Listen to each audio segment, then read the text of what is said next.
Hello everyone, welcome again to CBSE Class 9th Maths Chapter number 1 NCERT book का number system. और हम इसमें सीखेंगे इसके दो कंसेप्ट हैं। हम सीखेंगे कौन सा exponents of real numbers. Exponents of real number हम जब सीखते हैं तो उसके कुछ फॉर्मुलेज हैं, वो हमें सबसे पहले फॉर्मुलेज पता होना चाहिए। सबसे पहला फॉर्मूला है ए की पावर m इंटू ए की पावर n।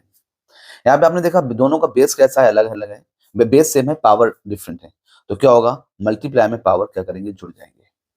इसी तरीके से मैंने दूसरा ए की पावर m इन डिवाइड बाय ए की पावर n।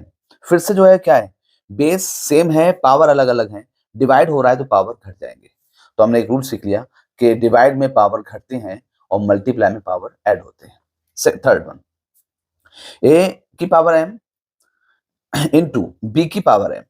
यहाँ पर क्या नजर आया, यहाँ पर जो है ना, यहाँ पे थोड़ा सा उल्टा हुआ ये कि ए जो है यहाँ पे बेस कैसा है, बेस अलग अलग है, पावर सेम है, तो जिनकी मल्टीप्लाई हो रही है हमें क्या करना है, पावर को सेम यूज करना है, और जिनकी मल्टीप्लाई हो रही है उन्हें हम ब्रैकेट में मल्टीप्लाई कर देंगे।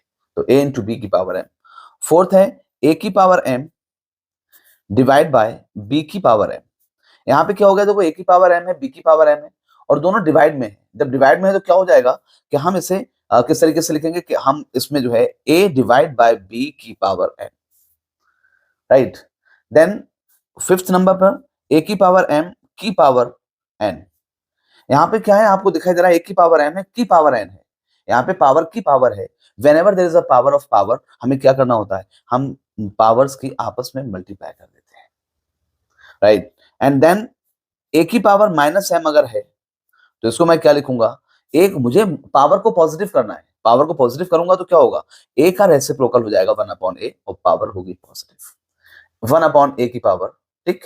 एंड देन 7, अगर ए अपॉन बी लिखा हुआ है, पावर माइनस का m है, again we need to make it positive, हमने m कर दिया ऐसे, तो a अपॉन बी क्या हो जाएगा, b अपॉन ए।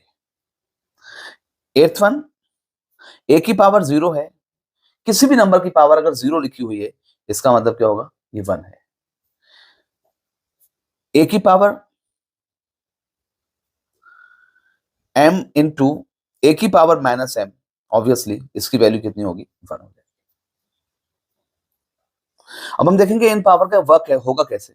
2 की पावर 3 इंटू 2 की पावर 1 है, तो यहाँ पे क्या हो जाएगा, 2 बेस दोनों का सेम है, पावर अलग अलग है, मल्टीप्लाई में 3 प्लस 1 का मतलब 2 की पावर 4, और 2 की पावर 4 को देखोगे तो 2 to 4, 4 to 8, 8 to 16 is answer, correct.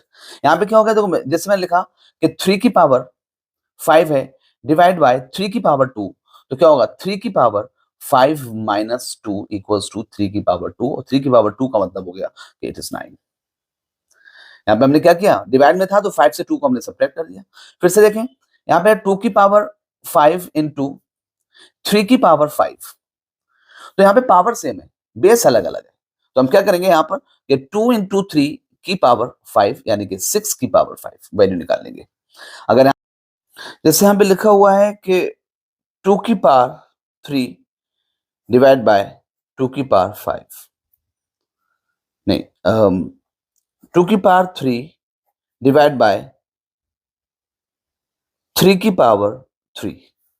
यहाँ पे देखो बेस दोनों का कैसा है, अलग अलग है, पावर सेम है, तो क्या हो जाएगा 2 अपॉन 3, पहले दोनों को अपॉन में लिख देंगे, फिर ऊपर सिर्फ एक ही पावर लिख जाएगी, power 3, and then you have to find out the value. If 2 की पावर 3 की पावर 2, तो मुझे अब मल्टीप्लाई नहीं करना, बल्कि यहाँ पे क्या करना है, इन्हें जोड़ना नहीं है, बल्कि 3 और 2 की मल्टीप्लाई करना है, तो 2 की पावर कितना हो जाएगा, 6। 1, अगर यहाँ पे लिखा हुआ है कि 4 3 माइनस की पावर 2, तो यहाँ पे पावर माइनस की 2 को हमने प्लस करना है, तो यहाँ पे क्या हो जाएगा, प्लस का 2, तो 3 क्या बन जाएगा, 1 अपॉन 3। एक a अपॉन बी की पावर माइनस m है, जैसे मैंने कहा 4 अपॉन 3 की पावर है माइनस का 5, तो माइनस के 5 को प्लस का 5 करूंगा, यानी माइनस के 5 को प्लस का 5 करना है मैंने, तो यहाँ पर जो है 4 अपॉन 3 क्या हो जाएगा, 3 अपॉन 4 हो जाएगा। और अगर यहाँ पे लिखा हुआ है 7 की पावर 0 का मतलब क्या हुआ, 1, एंड a की पावर m, यानी कि अगर मैं लिखता हूँ 7 की पावर माइनस का 3 इंटू 7 की पावर 3, ऑब्वियसली इसका आंसर क्या आना है, 1, क्योंकि इसको मैं क्या लिख सकता हूँ, 1 अपॉन 7 की पावर 3 इंटू 7 की पावर 3, तो क्या हो जाएगा, 7 से 3 कैंसिल होगा। and this comes in basic. This comes if you want to do any kind of typical questions, you need to know these formulas. So you have to learn them, you have to practice them, and after that we have to do some very important questions on power of exponents of real numbers.